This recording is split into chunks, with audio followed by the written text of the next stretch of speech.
Live from New Delhi, you're watching DD India News Hour, India's voice to the world. I'm Manun Bhattacharya, coming up in the next hour. American and regional diplomats urge respect for minorities in Syria after Assad's ousting. Blinken says the United States is in direct contact with Syrian rebel group. ABC News to pay $15 million to settle defamation lawsuit with Donald Trump. South Korea's acting President Han pledges to maintain stability. President Yoon, presidential pass suspended, vows to fight on in the court. India's Prime Minister Narendra Modi chairs meeting with states' top bureaucrats to discuss ways to boost economy, including manufacturing and renewable energy. And Sri Lankan President Dissanayake begins India visit today to meet Indian counterpart Draupadi Murmu and hold talks with Prime Minister Modi.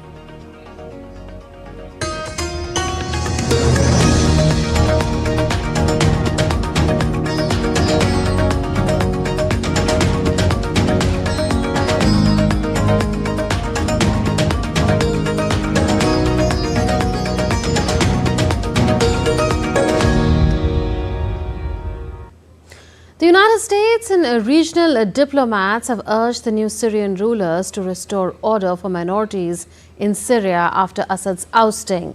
Syria's neighbor Jordan held a meeting of top diplomats, including the US Secretary of State Antony Blinken, UN Special Envoy for Syria Geir Pedersen, and EU Foreign Policy Chief Kaja Kallas, and foreign ministers from Jordan, Turkey, Saudi Arabia, Iraq, Lebanon, Egypt, the United Arab Emirates, Bahrain, and Qatar on Saturday. At the conclusion of the meeting, Arab, Turkish and European diplomats jointly briefed the media at the end of Jordan's meeting in Aqaba, which discussed recent developments in Syria. They agreed that the formation of a new government in Syria must be inclusive and should respect minority rights. What matters is inclusivity in implementing the resolution, no exclusion or marginalization, so that all Syrians feel that this historical moment for all of them. As I said, may this moment lead, God willing, to a historic achievement. Stability in the region is very important because our neighbors' problems today are our problems tomorrow. And therefore, I'm very glad that we had this meeting together with the international actors as well as the regional actors. Syria faces a hopeful but uncertain future, and that's why we all agreed on the principles that the new leadership of Syria should also follow. That is very important to all of us. That is stability, sovereignty, territorial integrity of Syria, but also respect for the minorities, no radicalization, institution build-up, unity of government that includes all the groups in Syria, and also accountability for the crimes committed. US Secretary of State Antony Blinken, while briefing the media in Aqaba, Jordan, separately after the meeting said that the transition process should be Syrian-led and Syrian-owned and produce an inclusive and representative government. We agreed that the transition process should be Syrian-led and Syrian-owned and produce an inclusive and representative government. The rights of all Syrians, including minorities and women, should be respected. Humanitarian aid should be able to reach people who need it. State institutions should deliver essential services to the Syrian people. Syria should not be used as a base for terrorist groups or others who threaten Syria's people, its neighbors, or the world. Antony Blinken has also said that the United States has made direct contact with Syrian rebel group HTS, which led the offensive that toppled the Assad regime. It is the first acknowledgement of a direct American contact with Hayat Tahrir al-Sham, which the US still designates as a terrorist organization. Blinken was speaking in Jordan after talks with representatives from several Arab countries, Turkey and Europe to discuss the future of Syria. Yes, we've been in contact with HTS and with other parties. We have impressed upon everyone we've been in contact with the importance of helping find Austin Tice and bringing him home. And we've also shared the principles that I just laid out. for our ongoing support, principles, again, that have now been adopted by countries throughout the region and well beyond, and we've communicated those.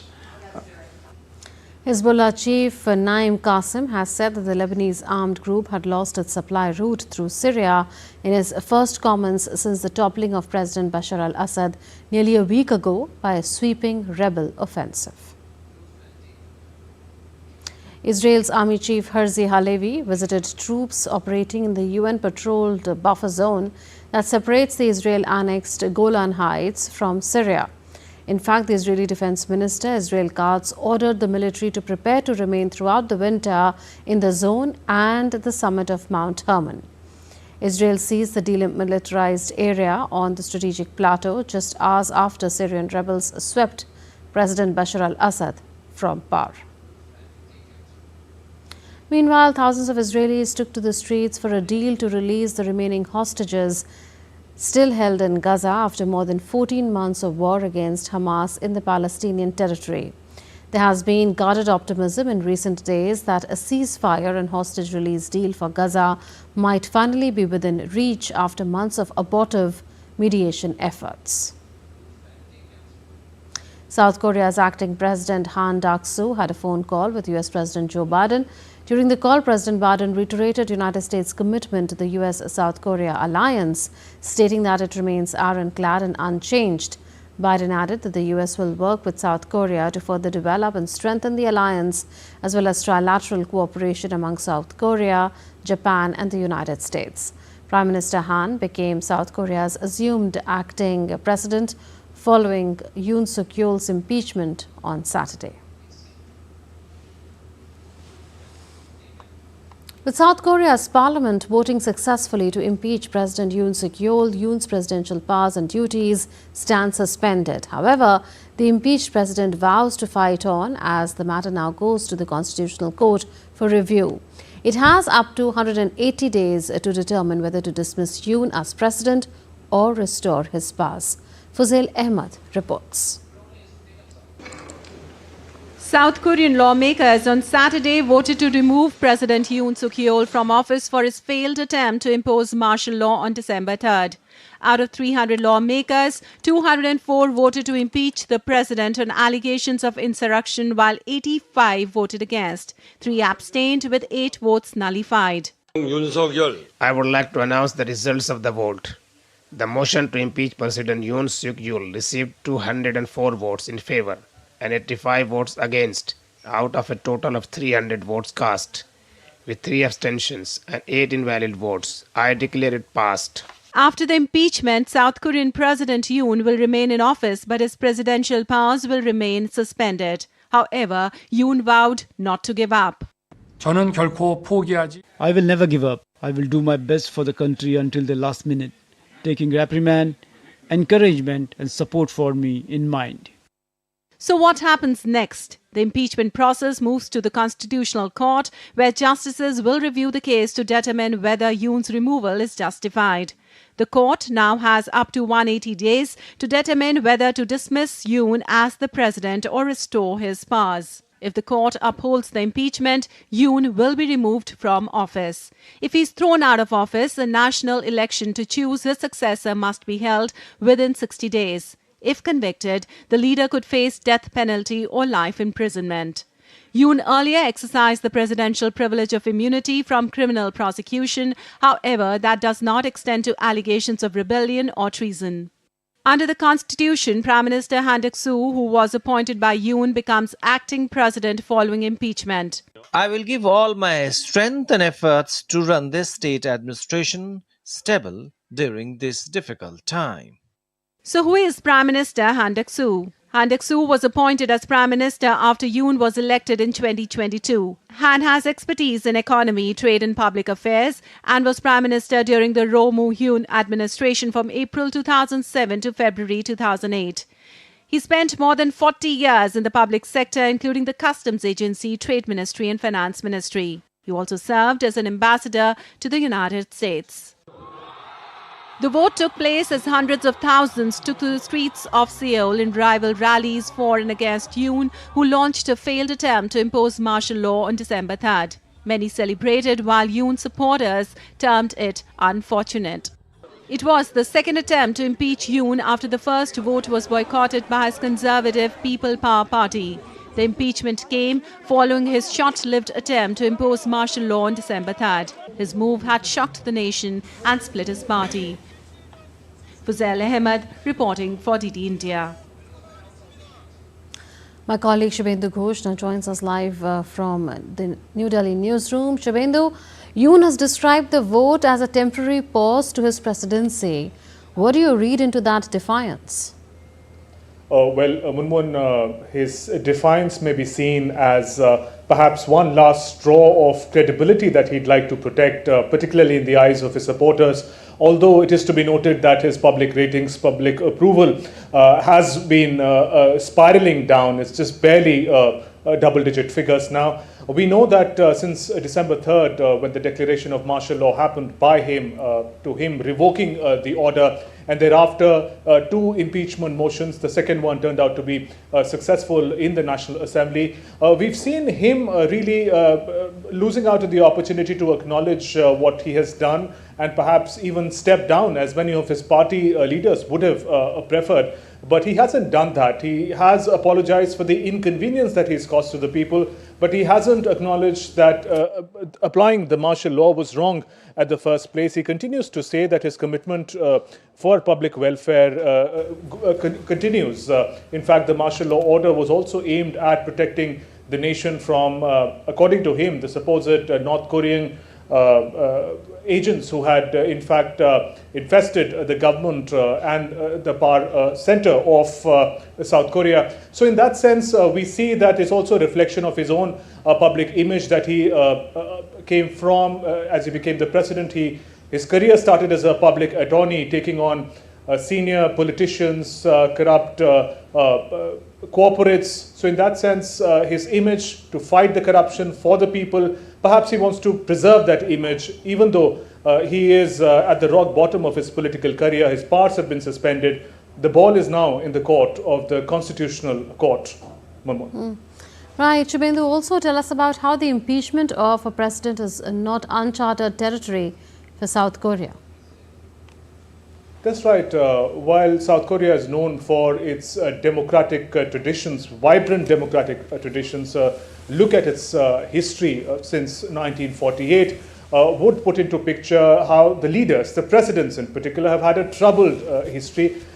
South Korea is not new to incidents of martial law. In fact, the initial decades till about 1987, there were repeated phases of martial law, and presidents had to be removed by force or otherwise. Now, impeachment particularly, in 2016, Park Geun-hye, the first female president of South Korea, was impeached, facing charges of economic corruption. She was later sentenced to about 20 years in prison. Later, of course, another of her successors had pardoned her from that corruption charge. Also, Lee Myung-bak, who was in the first decade of the 21st century, he was the president of South Korea. He also faced corruption charges and was sent to prison. He wasn't the president then, of course. He wasn't impeached in that sense. So the matter is now in the Constitutional Court. A bit of a technicality there.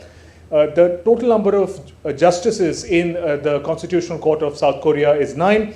The number of justices who are in attendance is 6. 3 seats are vacant. Now, the interim Chief Justice has said that they will, in fact, proceed with the trial in a swift and fair manner. They have about 180 days to complete the trial.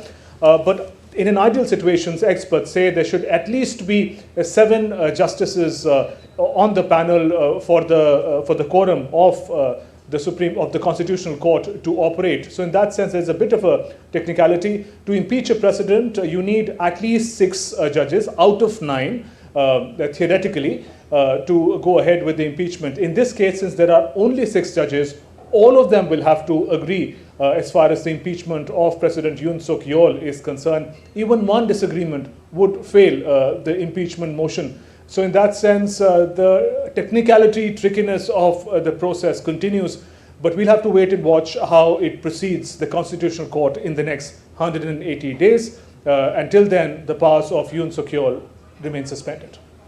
Shubhendu Ghosh reporting from New Delhi newsroom.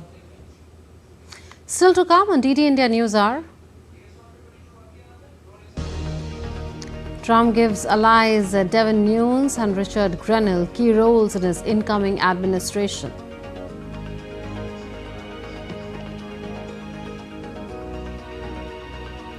France's territory of Mayotte struck by the worst cyclone to hit the islands in nearly a century. Meta announces new features to improve the calling experience for its users on WhatsApp.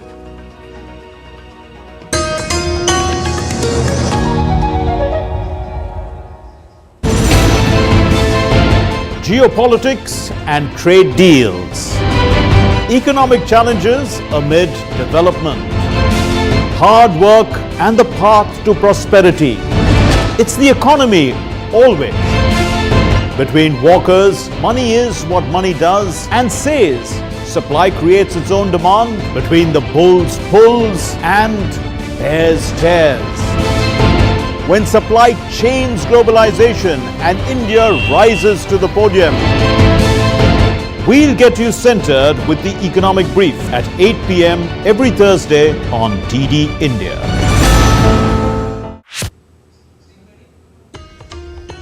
You're watching DD India News Hour with me, Munmun Bhattacharya. US President-elect Donald Trump has picked his former intelligence chief Richard Grenell as his presidential envoy for special missions. Trump announced the move on his Truth social media platform, saying Grenell would work in some of the hottest spots around the world, including Venezuela and North Korea. Trump also named his ally Devin Nunes, a former US lawmaker who now runs Trump's Truth social media platform, to serve as chairman of President's Intelligence Advisory Board. Nunes is a longtime Trump defender who led the U.S. House of Representatives Intelligence Committee during part of Trump's first White House term. As committee chair, Nunes alleged that the FBI had conspired against Trump during its investigation of Russian interference in the 2016 presidential elections, in which Trump defeated Democratic nominee Hillary Clinton. The President's Intelligence Advisory Board is a White House panel that offers the President independent assessments of intelligence agencies' effectiveness and planning, though he will remain a Truth Social CEO while serving on the advisory panel. ABC News has agreed to give $15 million to Donald Trump's presidential library to settle a lawsuit over comments that anchor George Stephanopoulos made on air involving the civil case brought against Trump by writer E. Jean Carroll. The lawsuit, filed on the 19th of March in U.S. District Court in southern Florida, accused Stephanopoulos of making the statements with malice and a disregard for the truth. It said the statements were distributed widely to third parties and repeated. The lawsuit cites a March 10 interview with U.S. Representative Nancy Mace, a Republican who has spoken publicly about being raped as a teenager. According to the settlement, ABC News must publish by Sunday a statement at the bottom of a March 10 online article that accompanied the interview. Meanwhile, Donald Trump attended the annual Army-Navy football game in Maryland on Saturday, where he was joined by Vice President-elect J.D. Vance, Speaker of the U.S. House of Representatives Mike Johnson, Defense Secretary nominee Peter Hegseth, and the Director of National Intelligence nominee Tulsi Gabbard. This is the fifth Army-Navy game that Trump has attended. Saturday's game was 125th between the two traditional rival service academies.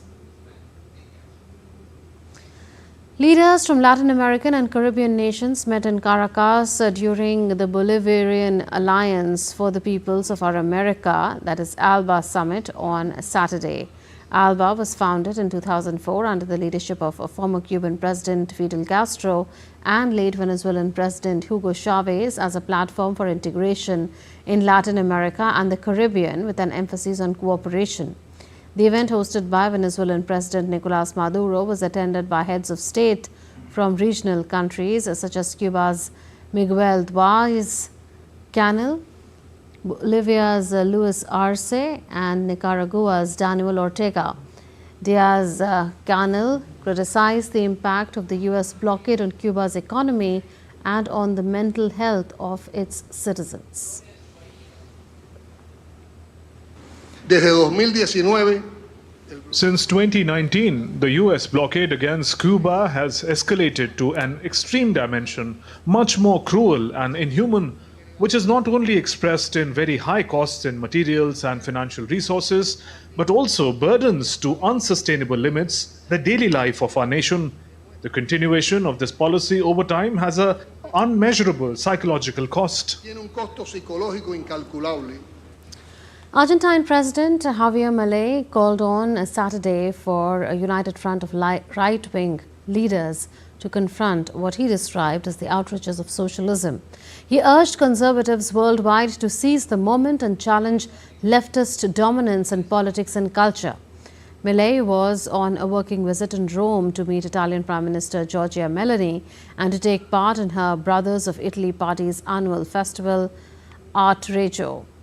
Calling for strategic action, Milei urged conservatives to adopt their opponents' tactics and push back with determination. I want to tell you that we are facing a change in times. The system of privileged groups is collapsing. The sickness of the woke soul is facing resistance from a society who is searching new representatives, new leaders to show the way. We must take responsibility of this reality and live up to this historical moment. During CPAC, Conservative Political Action Conference in Buenos Aires, I called this an emerging international right wing. Ante los atropellos del socialismo. On to the Russia-Ukraine conflict, Ukrainian President Volodymyr Zelensky on Saturday claimed that Russia has begun deploying North Korean soldiers to storm Ukrainian positions in the Kursk region, according to preliminary information. Russia, meanwhile, has neither confirmed nor denied the presence of North Koreans on its part. I have preliminary evidence that the Russians have begun to use soldiers from North Korea in assaults, a noticeable number of them. I am referring to operations in the Kursk region, where Ukraine has been mounting an incursion since August. In Georgia, the ruling party installed far-right Mikhail Kavelashvili as president amid a constitutional crisis and pro-EU protests. The opposition, boycotting the election, condemned the process as illegitimate, backing Salom Zurabishvili as the rightful leader. Ongoing protests have led to arrests and international criticism is mounting. Syed Absarul Hassan reports. Georgia's ruling party installed far-right loyalist Mikhail Kavelashvili as president on Saturday amid a deepening constitutional crisis and weeks of mass pro-EU protests. Kavelashvili was elected by an electoral college controlled by the ruling Georgian Dream Party with 224 votes in a controversial election process boycotted by the opposition. The opposition has condemned the election as illegitimate, affirming that the sitting president Solomon Zurabishvili remains the country's only legitimate leader. Protesters gathered outside Georgia's parliament building on Saturday morning, which was cordoned off by police ahead of an evening rally. I think that this election in October were rigged, so any actions that will be taken after these rigged elections cannot be legal. So we don't even think about the outcome of these fake elections that they have tomorrow, because it doesn't matter. It doesn't make any sense. There is only one party in the parliament who is making this decision. There will be no opposition, so there is no Georgian people's voice participating in this election. Georgia has been in turmoil since the ruling Georgian Dream Party claimed victory in contested October parliamentary elections. Tensions flared further last month when the party delayed European Union membership talks, sparking fresh waves of mass rallies. Police have used tear gas, water cannons and arrested over 400 demonstrators during ongoing protests. Amnesty International condemned the government's use of brutal tactics, including arbitrary detention and torture. As international criticism grew, French President Macron expressed strong support for Georgia's European aspirations, and the US imposed sanctions on Georgian officials accused of undermining democracy. Syed Absarul Hassan reporting for TT India. France's territory of Mayotte has been hit by the worst cyclone to hit the islands in nearly a century. At least 2 people have been killed when Cyclone Chido made landfall on Saturday, causing wind gusts of more than 225 kilometers per hour. The French government had sent 110 officers from the civil, security and military wings and firefighters to tackle the situation. To monitor the preparedness, French Prime Minister François Bayrou also chaired an emergency cabinet meeting at the Interior Ministry in Paris. French Acting Interior Minister Bruno Retailleau said that all makeshift homes have been completely destroyed, but the ministries are all ready to battle the impending situation.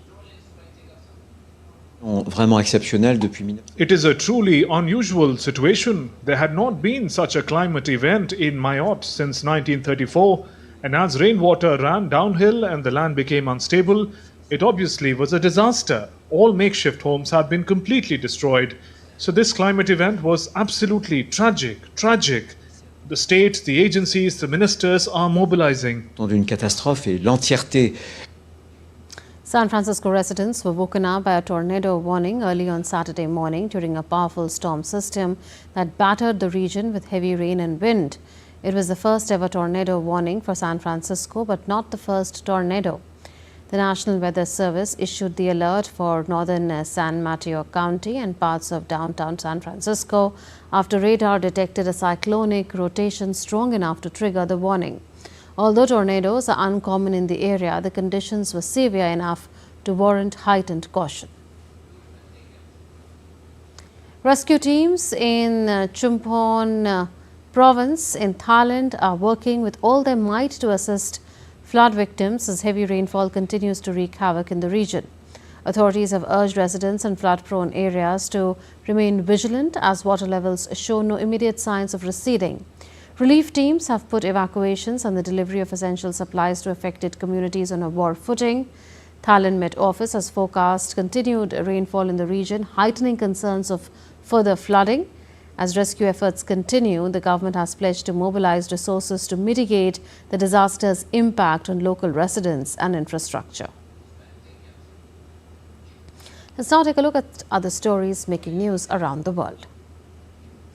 At least 5 immigrants died and many went missing after their boat capsized off Greece's southern island of Gavdos on Saturday. Till now, 39 men have been rescued by cargo vessels.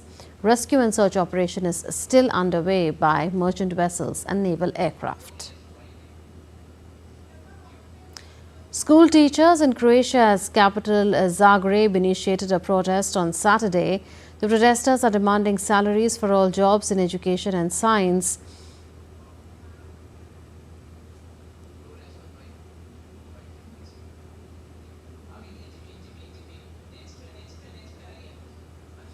Meta has announced several new features to improve the calling experience for its users on WhatsApp. These updates will enhance both the desktop and mobile versions of the app, including higher quality video calls, a selective group calling feature, better desktop calling functionality, and new video call background effects.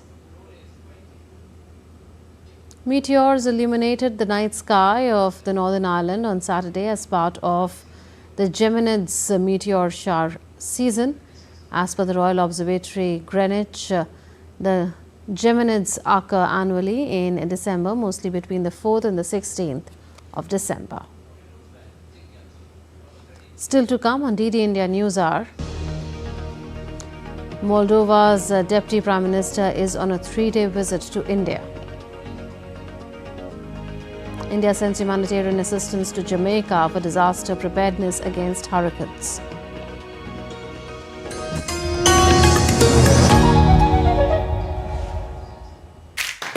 So we begin our journey exploring the factories where cricket gear is made, uncovering the process that has made Meerut famous worldwide. Meerut was one area which was allocated for sports industry. They have done very well, They are making a cricket bat, cricket ball, or pads, leather goods. All around the world, they get their bats made in India. So you can imagine the kind of work they put in, and it's not an easy job. There is a lot of hard work, a lot of craftsmanship, a lot of precision that goes inside the product.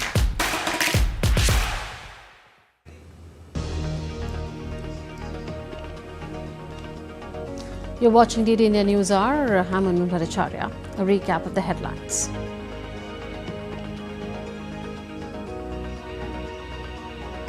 American and regional diplomats urge respect for minorities in Syria after Assad's ousting. Blinken says United States in direct contact with Syrian rebel group.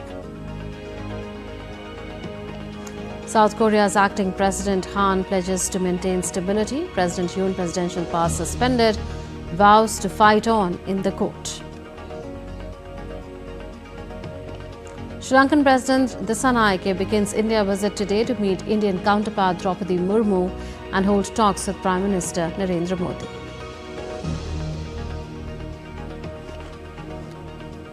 India's Prime Minister Narendra Modi chairs meeting with the state's top bureaucrats to discuss ways to boost economy, including manufacturing and renewable energy.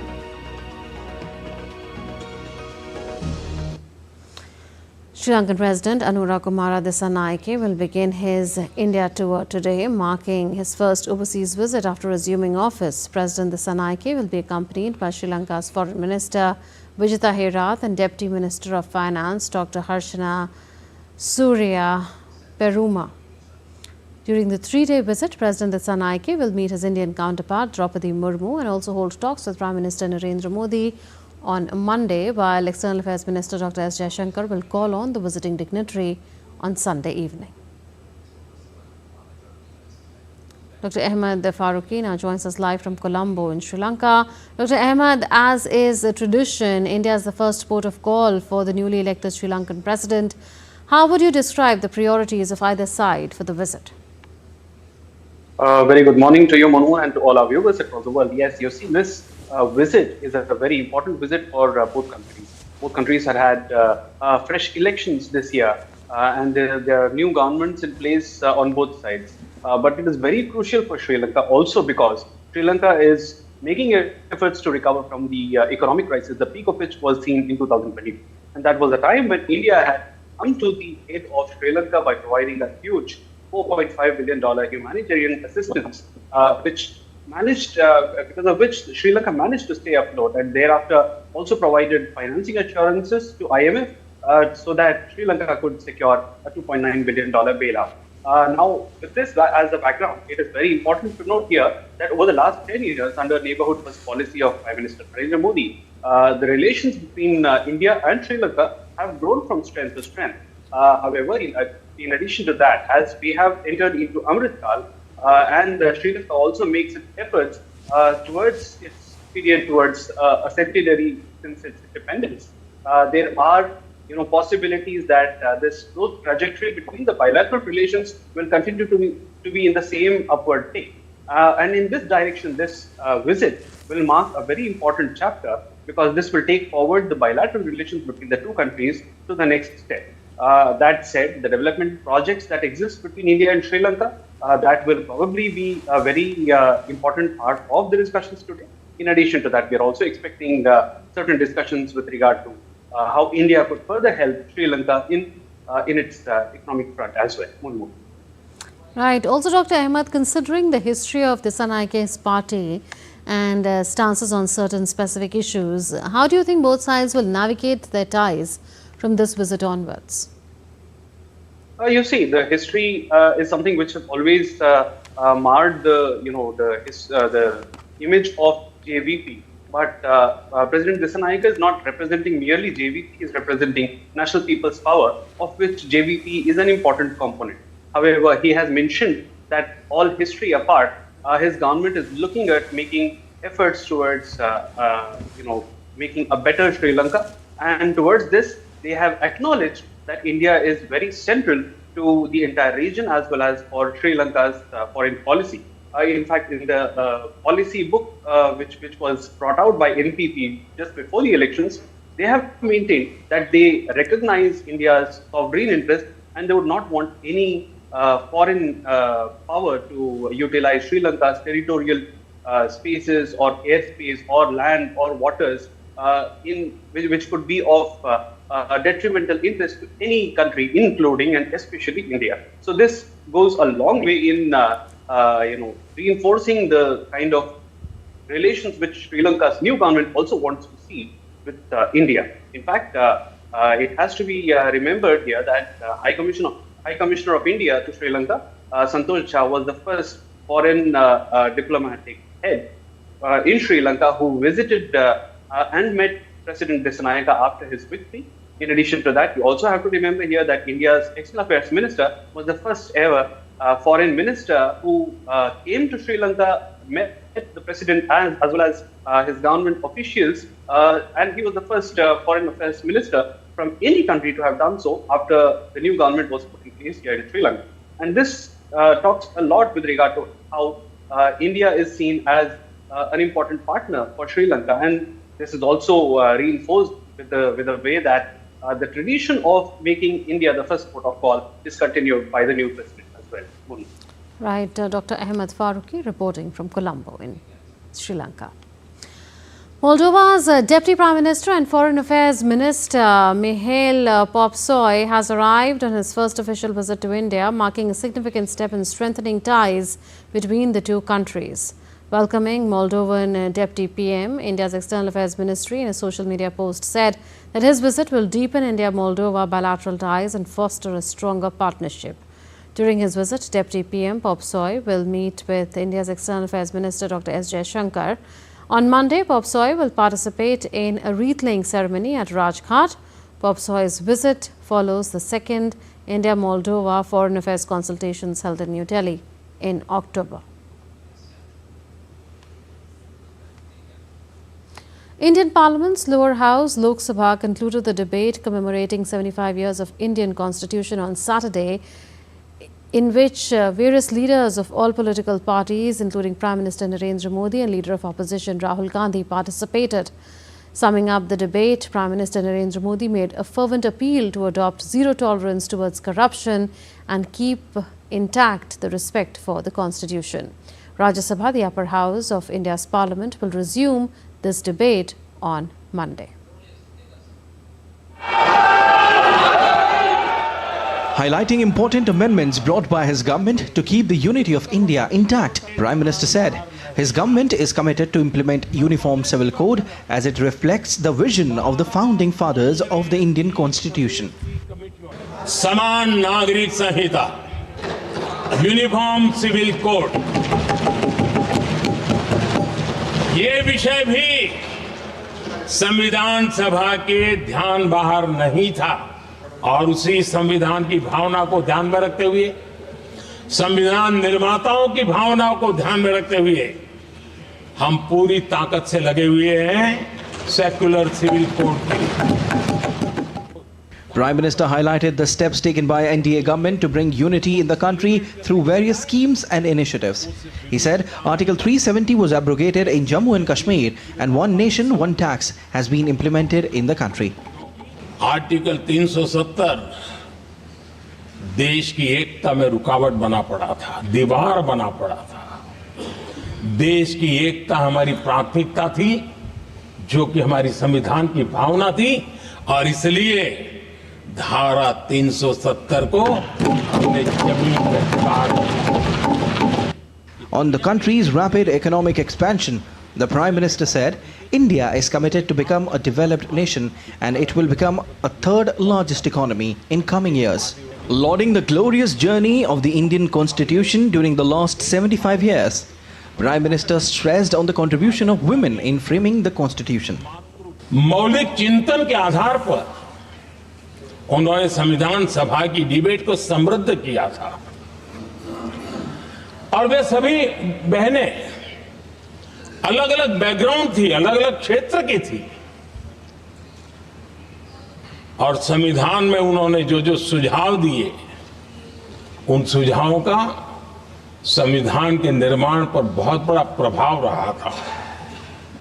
Taking a dig at the Congress party, Prime Minister said it left no stone unturned in attacking the spirit of Indian Constitution during one family rule for 55 years. He said when the Constitution was completing its 25 years, an emergency was imposed by the Congress and the constitutional rights were denied. जब देश संविधान के 25 वर्ष पूरे कर रहा था, उसी समय हमारे देश में संविधान को नोच लिया गया, इमरजेंसी आपातकाल लाया गया।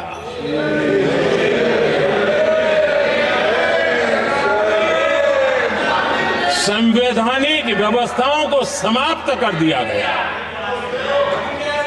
देश को जेल खाना बना दिया गया, नागरिकों के अधिकारों को लूट लिया गया। Prime Minister concluded his speech with 11 resolutions focusing on fundamental duties, zero tolerance on corruption, respect for constitution and women-led development. Vishal Barrister's report for DD India. Prime Minister Narendra Modi is chairing the 4th National Conference of Chief Secretaries of States in Delhi. It is another key step towards further boosting the partnership between the centre and state governments. The Conference of Chief Secretaries is driven by the vision of the Prime Minister to strengthen cooperative federalism and ensure better coordination between the centre and states to achieve faster growth and development. The conference has been held annually for the last 3 years. The 3-day conference is being held from the 13th to the 15th of December 2024 and it emphasizes on implementation of a common development agenda and blueprint for cohesive action in partnership with states. The conference delves into 6 core areas which are manufacturing services, rural non-farm, urban renewable energy and circular economy, while the overarching theme of the conference is promoting entrepreneurship, employment and skilling, leveraging the demographic dividend. The conference emphasizes on boosting collaborative action, harnessing India's democratic dividend and promoting entrepreneurship, enhancing skilling initiatives and creating sustainable employment opportunities for both rural and urban populations.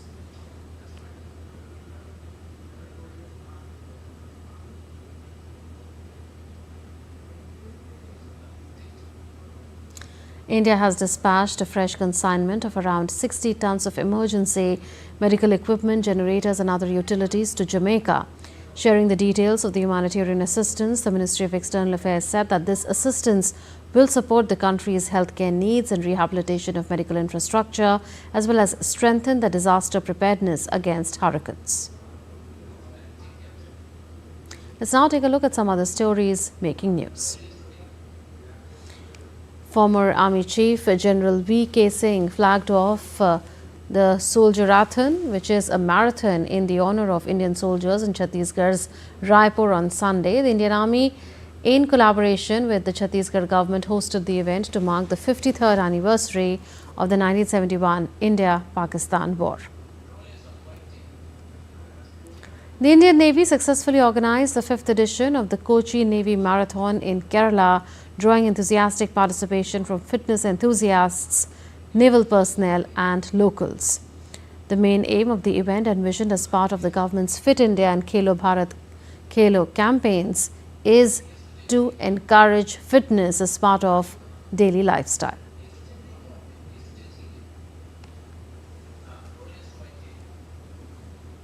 Tripura Chief Minister Manik Saha attended the musical concert of Tripura Tourism Promo Fest 2024 with a stage performance of singer Shreya Ghoshal.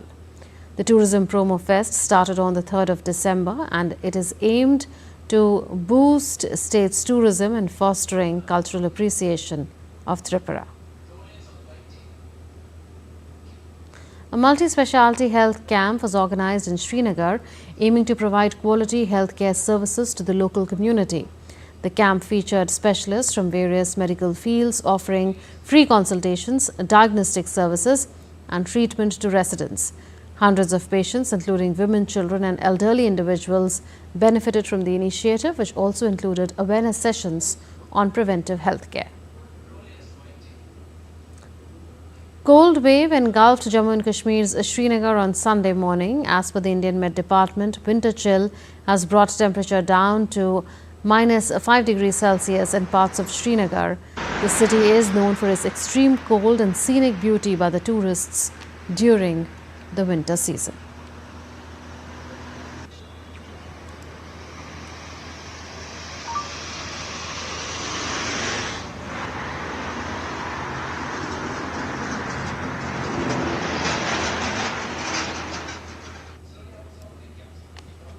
Still to come on DD India News Hour. Travis Head leads Australia's comeback in the second session of Day 2 of the third Border Gavaskar Trophy Test match. And India set to clash with China in the final of the Women's Junior Asia Cup on Sunday. Also in Christmas season, world's largest indoor ice rink opens in Paris.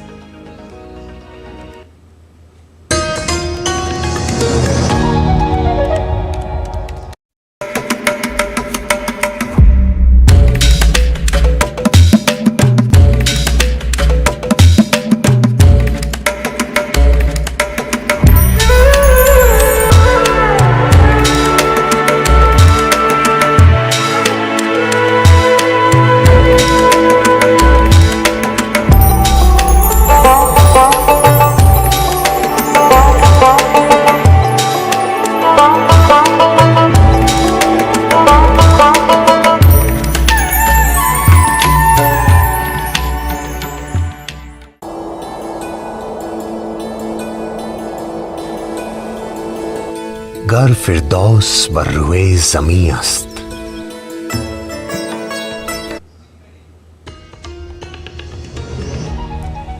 You're watching DD India News Hour with me, Munmun Bhattacharya.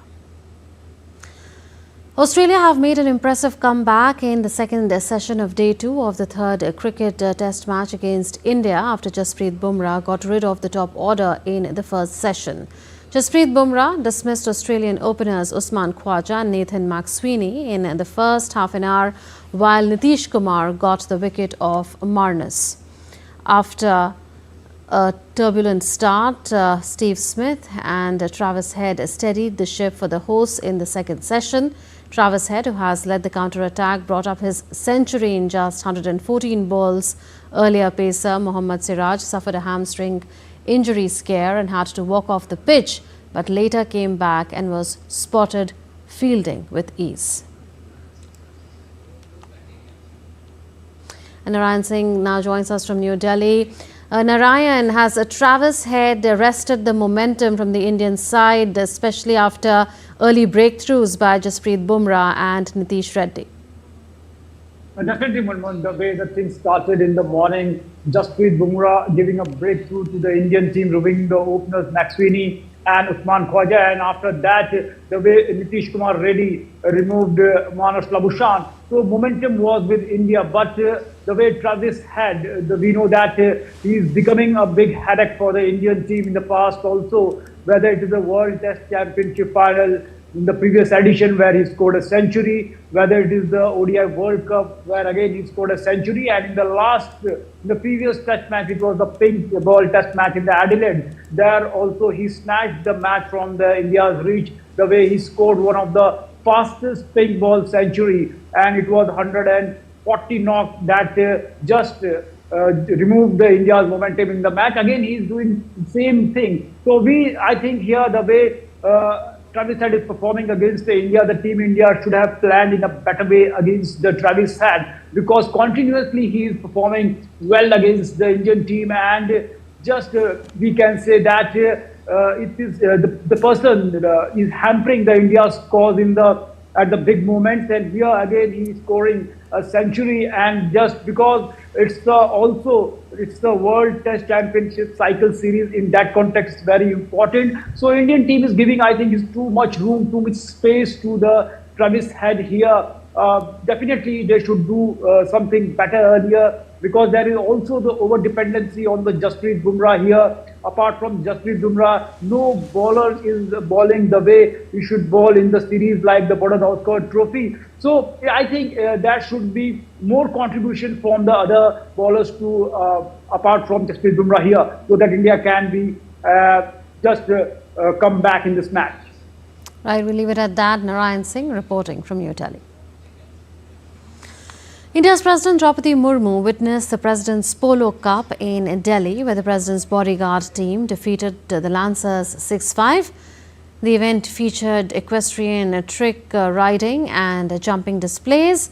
President Draupadi Murmu felicitated the winners, celebrating sportsmanship and India's polo heritage.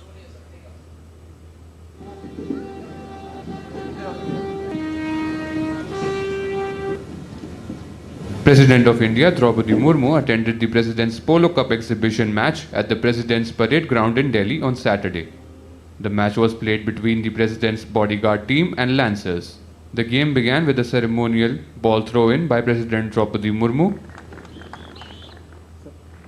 Polo, typically divided into 4 chakkars of 7.5 minutes each, saw an intense battle between the teams. Team Lancers opened the scoring in the first chakkar and soon doubled their lead. However, the President's bodyguard team made a strong comeback in the second chakkar, scoring 3 goals. In the final chakkar, the President's bodyguard team maintained their dominance and clinched the match with a 6-5 victory. President Draupadi Murmu felicitated and runners-up during the prize distribution ceremony. It was a very close game from the beginning. The other team managed to take a lead in the beginning of the match, but we have a good team and we all played together after a long time. So because of that, I think it took a little bit of time for us to get our coordination right.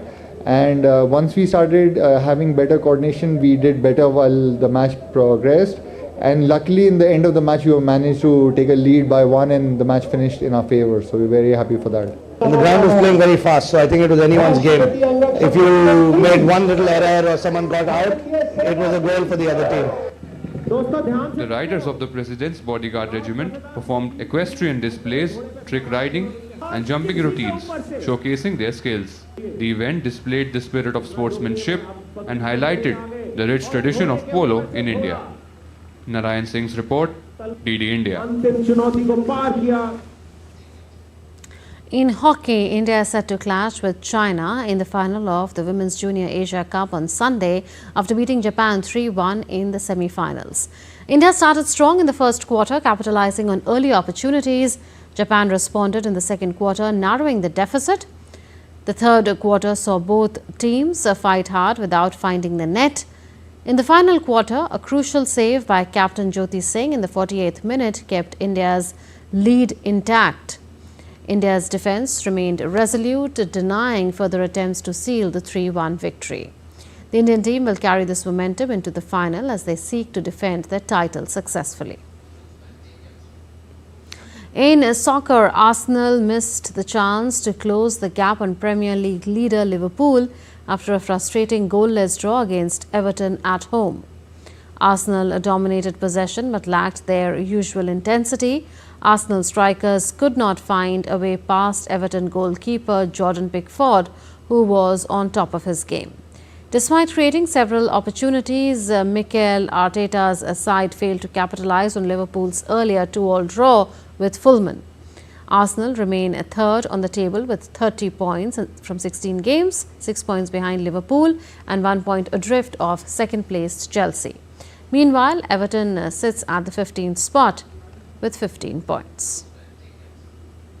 Real Madrid squandered an opportunity to claim the top spot in La Liga, settling for a 3-3 draw with Rayo Vallecano. Jude Bellingham extended his scoring streak to 5 consecutive games, but his efforts were not enough to take his team to victory.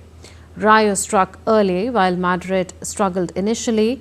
Federico Valverde's long-range strike and Bellingham's header brought Madrid back in the game. Madrid seemed to take control after Rodrigo's deflected shot found the net after the break. But Rayo equalized once again as Issy Palazón capitalized on poor marking to finish cleanly.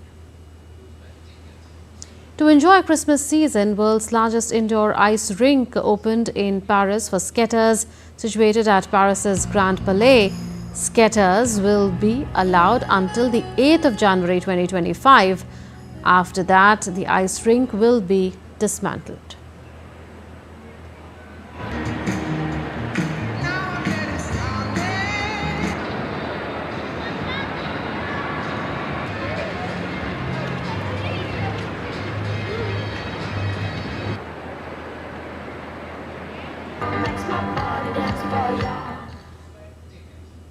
India's public broadcaster Prasar Bharati has recently launched Waves, entering the field of OTT platforms. Waves provides a complete infotainment ecosystem to digital media and OTT audiences. If you also want great content for free, then download Waves today. That's it in this edition of DD India News Hour. But do share your thoughts with us on the news of the day. For those on the go, you can get all the latest news and updates from India and across the world on the DD India mobile app. This app is available on both Android and iOS platforms. You can scan the QR code on the screen to download now. We'll be back with more news as it breaks here on DD India. I'm Anu Bhattacharya from all of us here in Delhi. Thanks for watching DD India News Hour. Namaskar.